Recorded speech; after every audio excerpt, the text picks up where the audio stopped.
Hello' everyone, কি খবৰ আপোনালোকৰ? আশা কৰিছোঁ আপোনালোক ভালে আছে আৰু মোৰ প্ৰথমটি ব্লগলৈ আপোনালোক সকলোকে স্বাগতম জনাইছোঁ। আৰু এয়া আপোনালোকক দেখুৱাইছোঁ আমি বৰপেটাৰ অভিমুখে যাত্ৰা কৰোঁতে বাটৰ কিছু দৃশ্যাংশ। সকলোৱে একেলগে হাঁহি ফূৰ্তিৰে আমি বৰপেটাৰ অভিমুখে যাত্ৰা আৰম্ভ কৰি আছোঁ।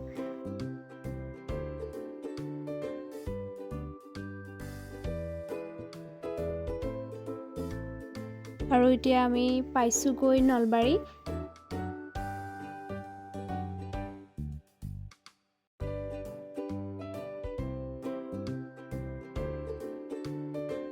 ছয় ঘণ্টা ধৰি বাছেৰে যাত্ৰা কৰি আমি পালোগৈ 6:30 বজাত বৰপেটা সত্ৰ।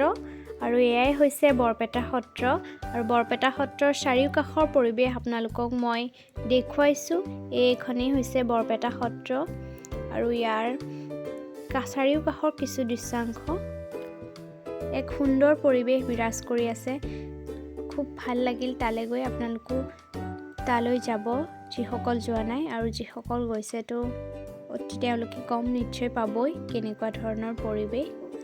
আৰু এইখনেই হৈছে মেইন গেটখন। আৰু সেয়া হৈছে, যিহেতু তাত মহিলা প্ৰৱেশ কৰা নিষেধ, সেয়ে যাব নাই পৰা। বাহিৰৰ পৰাই কিছু দৃশ্যাংশ দেখুৱাইছোঁ। এয়া নাম গাই আছে ভকতসকলে। আৰু সেই কাষৰ দুটা আছিল তুলসীৰ খুঁটা। আৰু এয়া হৈছে বৰপেটা সত্ৰৰ বেৰত খোদিত কৰা কিছুমান দৃশ্যাংশ। আৰু এইখন মই আঁতৰৰ পৰা দেখুৱাইছোঁ বৰপেটা সত্ৰখন। আৰু এয়া হৈছে পুখুৰীত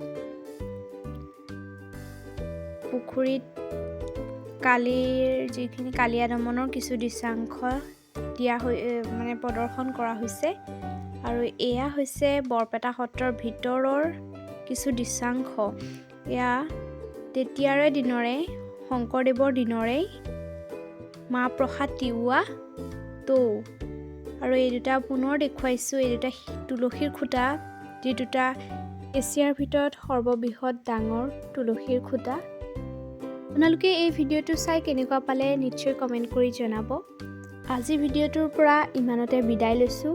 আকৌ এটি নতুন ভিডিঅ'ৰ সৈতে লগ পোৱাৰ প্ৰতিশ্ৰুতিৰে আজিলৈ বিদায়।